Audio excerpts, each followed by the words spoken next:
ಗೊತ್ತಾಯ್ತಾ ಏನಕ್ಕೆ RCB is the biggest franchise ಅಂತ ಹೇಳ್ತಾ ಇದ್ದಿದ್ದು. Literally 1.8 billion. ಒಂದು ಖುಷಿ ವಿಚಾರ ಏನು ಅಂತ ಹೇಳಿದ್ರೆ ಅದು ನಮ್ಮ ಇಂಡಿಯನ್ ಕಂಪನಿ ಬಿರ್ಲಾ ಗ್ರೂಪ್ಸ್ ಅವ್ರು ತಗೊಂಡಿರೋದು. ಲಿಟ್ರಲಿ ತುಂಬಾ ಖುಷಿ ಕೊಡುತ್ತೆ. ಅಂಡ್ ಮೋರ್ ಓವರ್ ಎಷ್ಟೋ ಫೇಕ್ ನ್ಯೂಸ್ ಎಲ್ಲ ಬರ್ತಾ ಇತ್ತು, ಅವ್ರು ಬರ್ತಾರೆ ಇವ್ರು ಬರ್ತಾರೆ ಅಂತ. ಫೈನಲ್ ಆಗಿ ಇಂಡಿಯಾ ಅವರೇ ತಗೊಂಡಿದ್ದಾರೆ. ಅಂಡ್ ಮೋರ್ ಓವರ್ ಈ 1.8 ಬಿಲಿಯನ್ ನಾನು ಟ್ರಾನ್ಸ್ಲೇಷನ್ ಮಾಡ್ತಿದ್ರೆ, ನಾವು ಕನ್ನಡ ಮೀಡಿಯಂ ಸ್ಟೂಡೆಂಟು, ಆ ಬಿಡಿ 10, 100, 1000, ಲಕ್ಷ ಅದು ಲಿಟ್ರಲಿ ಆಗ್ಲೇ ಇಲ್ಲ. ಸೊ ಫೈನಲ್ ಆಗಿ ಒಂದು ಫಿಗರ್ ತಗೊಳ್ಳಿ, 1.8 ಬಿಲಿಯನ್.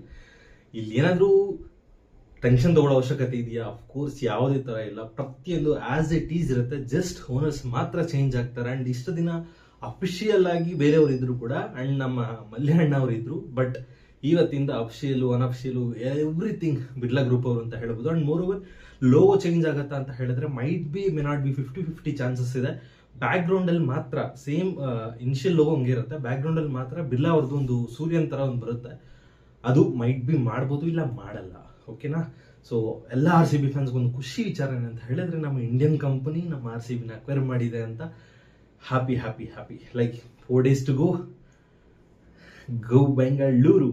ಅಂಡ್ ಇಲ್ಲಿ ವಿಡಿಯೋ ನೋಡಿದ್ದೀರಾ ಅಂತ ಹೇಳಿದ್ರೆ ಚಾನಲ್ ಸಬ್ಸ್ಕ್ರೈಬ್ ಮಾಡಿ. ಅಂಡ್ ಕಂಟೆಂಟ್ ಇಷ್ಟ ಆದ್ರೆ ಶೇರ್ ಮಾಡಿ ಅಂತ ಹೇಳ್ತಾ ವಿಡಿಯೋನೆಲ್ಲ ಮುಗಿಸೋಣ. ಬಾಯ್.